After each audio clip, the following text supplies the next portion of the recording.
This is the Vertical Aerospace Aircraft, and it's not just another plane, it's a completely new way to move through cities. At first glance, it looks like a sleek, futuristic airplane, but look closer and you'll notice something different. Multiple propellers mounted along the wings that can tilt, giving it the ability to take off straight up like a helicopter and then smoothly transition into forward flight like a jet.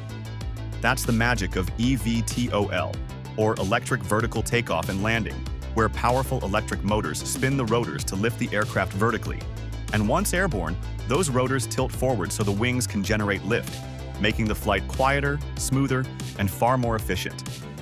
And because it runs entirely on electricity, it produces zero direct emissions and significantly reduces noise compared to traditional aircraft, which is crucial for operating over crowded urban areas.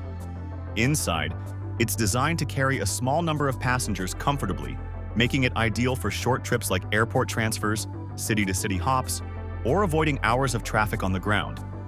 But don't get ahead of yourself. This isn't about replacing planes or cars overnight.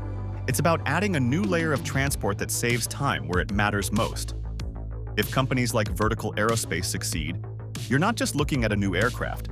You're looking at the beginning of urban air mobility becoming real, where the sky above cities turns into the fastest lane of all.